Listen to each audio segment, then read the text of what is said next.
Naglagot ko, kay mo biyahe kog layo, mo gasto og dako, para lang sa one round.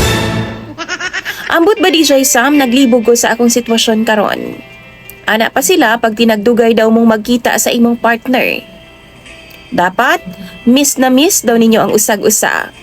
Maong dinaghan daw rounds ang inyong makuha matag higayon nga magkita mong duha. Sama sa ako mga kauban ng teachers sa DJ Sam. Ilahang mga partner no kay OFW man or di ba ka nagasampa sa barko. Mga seaman ba kumbaga. Basta inig-uli lagi daw, ihi ra da'y pahuway. Ambot, doon na ba'y makarelate ana? Tinuod ba na? Katawaan ra jud nako sila DJ Sam matag higayon nga makadungog ko ana sa ilaha. Kaysa tinuod lang, layo man pod ang akong uyab. Tagsarapod ming magkita. Gani, maihapra sa usa ka tuig. Like New Year, Semana Santa, kalag-kalag, sem break sa mga bata. Ana lang DJ Sam. Tungod kay parehas man mi nga busy sa among mga trabaho. Tawagan na lang ko sa pangalang Elise DJ Sam. 31 anyos ko. Na ako sa Bulacan karon na assign, samtang akong partner na sa Davao City. Tawagan na lang nato siya sa pangalang Jason. Si Jason DJ Sam naila lang nako sa usa ka dating app. Okay man siya, buutan og maginuo kaayo siya matag higayon nga magkita ming duha. Ang tinuod, di po siya bastos nga pagkatao. Di po na siya makalimot DJ Sam sa pag-update sa ako ang matag karon og unya. Bisan pag busy siya sa iyang trabaho, hatagan yung gunyag panahon. Kapintuig nami nga magkarelasyon ni Jason. November last year, una mi nagkita sa personal. Human break man to sa mga bata, nilupadayon ko pa Davao DJ Sam.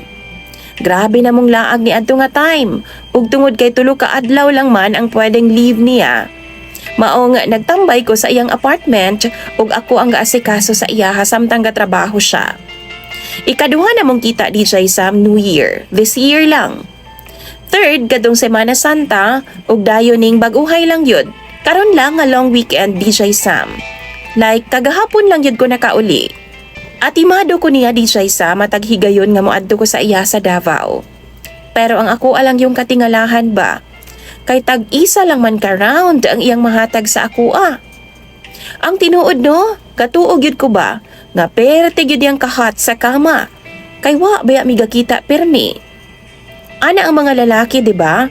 Or bisan ang mga babae gani ganado kaayo. Maong pirmi kong pingis, tagaadto na ako sa iyaha DJ Sam.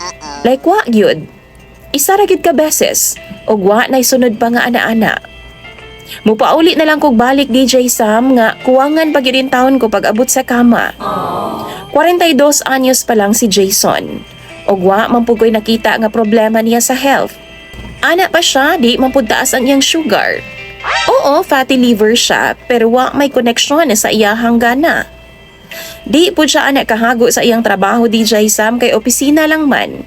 Kumbaga, dili bugat ang iyang trabaho ba? Ning ulahi DJ Sam, Thursday sa gabi last week. Long weekend man, 'di ba? Nibiyahe na pud ko pa Davao. Tanan expenses na ako sa biyahe tungaan na mo ng duha. Usahay DJ Sam siya na lang tanan, kay gahatag man pud siya sa ako if ever. Baliwa pa siya kaanhi sa amo agyo DJ Sam sa Bulacan. Pero sinabutan namo na nga ako ang mag-adtuan sa Davao kay ganahan man pud ko maglaag didto. Ako man ang kargado pud og holidays DJ Sam. Okay ra pud sa ako kay ga-contribute man pud siya sa expenses namo. Ang dili okay sa ako DJ Sam, kanang muuli ko nga pingis. Wa ko matagbaw pag abot sa kama. Honestly DJ Sam, tungod sa ana nga style ni Jason, nisulay pud ko og laing lalaki. Ning tuig lang, like bag-uhay lang jud. Kini nga lalaki DJ Sam na ila pud nako sa dating app. Si Romer. Taga Cebu siya. Ako pud ang miadto sa iyaha aron magkita ming duha. Last month lang na DJ Sam during summer break. Tinuod jud di ay ang giingon sa ako mga kauban nga ihi ray pahulay. Liman ka pag abot pa lang nako sa airport, murag kabagduko na siya sa ako Dili gud mi manihapon DJ Sam, hangtod nga Dili una mi makaduha sa kama. Seriously? Naghotel mi ni adto. Og tinuod ay, tiud-tiud lang jud ang among bugno sa kama. Way pantihay lagi di siya Sam. Nibalik jud ko sa Bulacan nga grabe ka satisfied nako. Kaso, dili mi pwedeng magpadayon kay do naman siya'y asawa sa abroad. Sala ang among gibuhat di siya Sam. Gusto lang ko mo try kung tinuod bang ilang giingon. Sa 1 week na ako nga bakasyon sa Cebu, murag natangtang jud ang akong lining. Na-disalign jud ang mga ruska sa akong matres DJ Sam. Grabe gid niya mo bugno sa kama. Grabe mo dala ni Romer sa kama DJ Sam. Nang hubag gud ang mga aping-aping sa akong bingka. Pero dihang last week, gipaadto kog Davao ni Jason. Isa ra jud taon ang iyang nakaya nako. Webes ko niabot sa gabi DJ Sam, why nahitabo namo. Sige ra mag-istorya. Mura bitaw nagtinutukay lang. Pagka Biyernes, nag-inom na siyag pampautog DJ Sam. Isa ra pud ang iyang nahimo. Tapos murag naglisod pa jud. Tapos, humana. Wa na'y sunod. Wa ra jud ko ni angal pod kay abi palang uwagan kay ko tinuod ra baya pod. Di lang gid ko pahalata DJ Sam. Tapos gahuna-huna ko ba? Samtang gasakay bitaw kog eroplano pabalik sa Bulacan no? Worth it ba jud ang akong pag-adto sa iya ha? What? Worth it ba jud ang akong ginabuhat? DJ Sam sa tinuod lang no? Mangutana baya dayon siya sa kuha ay. Kung happy ba daw ko sa akong bakasyon sa iya ha? Tubagon lang pud nako siya yes. Bisan ang tinuod pingis kay ko. Tanaw ninyo nga no na.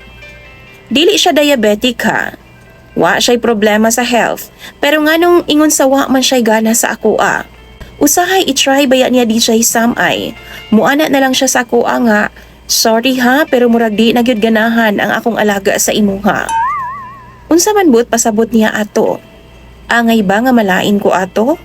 Ipadayon pa ba nako ni? Bisan og di nako kontento sa iyaha. Layo baya gyud kaayo DJ Sam. Dako kay ko gasto kapoy pa jud. Tambagi daw ko ninyo bi sa comment section mga viewers. Ako nang pambasahon. Daghan kayong salamat daan. Imong sender og follower, Elise.